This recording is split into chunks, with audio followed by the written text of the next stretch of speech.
दोस्तों, आज हम शुरू करने जा रहे हैं श्रीमद् भगवद गीता का 6ठा अध्याय। ये अध्याय ध्यान योग के बारे में बात करता है। इस अध्याय में कुल 47 श्लोक है। अगर आप श्रीमद् भगवद गीता को अच्छे से समझना चाहते हो ना, तो सबसे पहले जरूरत है हर श्लोक के एक एक शब्द को समझने की। जब तक आप हर श्लोक के एक एक शब्द का मतलब नहीं समझोगे, तब तक आपको श्लोक का मतलब ठीक से समझ में नहीं आएगा। इसीलिए यहाँ पर मैं हर श्लोक को तोड़कर उसके एक एक शब्द का मतलब समझाऊंगा और फिर मैं आपको समझाऊंगा पूरे श्लोक का मतलब। इससे पहले श्रीमद् भगवद गीता के दूसरे अध्याय से 5वें अध्याय तक का वीडियो मैंने ऑलरेडी अपलोड कर दिया है। अगर आप चाहो तो उसे देख सकते हो। तो चलो शुरू करते हैं श्रीमद् भगवद गीता का 6ठा अध्याय। और आज के इस वीडियो में हम 6ठे अध्याय के 3 श्लोक को समझेंगे। तो चलो सबसे पहले हम समझते हैं श्रीमद् भगवद गीता के 6ठे अध्याय का पहला श्लोक। इस श्लोक में भगवान श्री कृष्ण अर्जुन से कहते हैं, अनाश्रितः कर्म फलम कार्यम कर्म करोति यः स्वसन्यासी च योगी च न निर्घ्निर्न चाक्रियः। चलो सबसे पहले हम श्लोक के एक एक शब्द का मतलब समझते हैं, फिर हम समझेंगे पूरे श्लोक का मतलब। और यहाँ पर सबसे पहला शब्द है अनाश्रितः, और इसका मतलब होता है आश्रय ना लेकर। फिर है कर्मफलम, मतलब कि कर्म का फल। इसके बाद है कार्यम, और यहाँ पर कार्यम का मतलब है करने योग्य। फिर है कर्म, मतलब कर्म। इसके बाद है करोति, करोति का मतलब होता है करता है। और फिर है यह, और यह का मतलब जो, मतलब कि जो पुरुष। अब यहाँ पर आप देखो, पहले वाक्य का मतलब हो गया जो पुरुष कर्म फल का आश्रय ना लेकर करने योग्य कर्म करता है। कहने का मतलब हुआ कि जो पुरुष सही काम को करता है और कर्म के फल को छोड़ देता है। अब हम आते हैं दूसरे वाक्य पर, और यहाँ पर पहला शब्द है सह, और इसका मतलब होता है वह। फिर है सन्यासी च योगी च। सन्यासी का मतलब सन्यासी, च मतलब और योगी मतलब योगी। इसके बाद है न, और न मतलब नहीं। फिर है निरग्निर्न, इसमें 2 शब्द है, निरग्निह और न। निरग्निह का मतलब होता है अग्नि का त्याग करने वाला, और न मतलब नहीं। और अंतिम शब्द है चाक्रिय, इसमें 2 शब्द है, च और अक्रिय। च मतलब और अक्रिय मतलब क्रियाओं का त्याग करने वाला। अब यहाँ पर आप देखो, दूसरे वाक्य का मतलब हो गया वह सन्यासी तथा योगी है और अग्नि का त्याग करने वाला नहीं है तथा क्रियाओं का त्याग करने वाला नहीं है। अग्नि का यहाँ पर मतलब है उत्साह, जोश।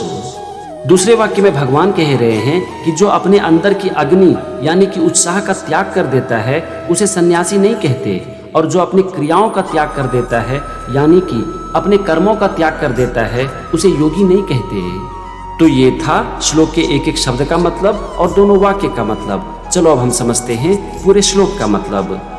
यहाँ पर भगवान श्री कृष्ण अर्जुन से कहते हैं कि हे अर्जुन, जो पुरुष कर्म फल का आश्रय ना लेकर करने योग्य कर्म करता है वही सन्यासी है तथा वही योगी है, और केवल अग्नि का त्याग करने वाला सन्यासी नहीं है तथा केवल क्रियाओं का त्याग करने वाला योगी नहीं है। चलो अब मैं इसे आपको थोड़ा आसान करके समझाता हूँ। यहाँ पर भगवान श्री कृष्ण अर्जुन से कहते हैं कि हे अर्जुन, जो पुरुष केवल अपने अंदर की अग्नि यानी कि उत्साह का त्याग कर देते हैं हम उसे सन्यासी नहीं कहते, और जो अपने कर्मों का त्याग कर देते हैं हम उसे योगी नहीं कहते। सन्यासी और योगी हम उसे कहते हैं जो कि करने योग्य सही कर्म करता है और कर्म के फल की इच्छा को पूरी तरह से त्याग देता है। तो ये था श्रीमद् भगवद गीता के 6ठे अध्याय का पहला श्लोक और उसका मतलब। चलो आगे बढ़ते हैं और हम समझते हैं इसी अध्याय का दूसरा श्लोक। इस श्लोक में भगवान श्री कृष्ण अर्जुन से कहते हैं, यम संन्यासमिति प्राहु योगम तम विद्धि पांडव न ह्यसन्यस्त संकल्पो योगी भवति कश्चन। इस श्लोक का सबसे पहला शब्द है यम, और यम का मतलब होता है जिसको। इसके बाद है संन्यासमिति, इसमें 2 शब्द है, संन्यासम और इति। संन्यासम का मतलब होता है संन्यास और इति मतलब ऐसा। फिर है प्राहुर योगम, इसमें दो शब्द है, प्राहु और योगम। प्राहु का मतलब होता है कहते हैं और योगम मतलब योग। फिर है तम विद्धि पांडव। तम मतलब उसी को, विद्धि मतलब जानो, और पांडव अर्जुन के लिए यूज किया गया है। अब यहाँ पर आप देखो, पहले वाक्य का मतलब हो गया हे पांडव, जिसको सन्यास ऐसा कहते हैं उसी को तुम योग जानो। कहने का यहाँ पर मतलब हुआ जिसे तुम सन्यास कहते हो उसी को तुम योग समझो। चलो अब हम दूसरे वाक्य पर चलते हैं और यहाँ पर सबसे पहला शब्द है न, और न का मतलब नहीं। इसके बाद है ह्यसन्यस्त संकल्पो। इसमें दो शब्द है, ही और असन्यस्त संकल्प। ही का मतलब होता है क्योंकि, और असन्यस्त संकल्प का मतलब है संकल्पों का त्याग न करने वाला।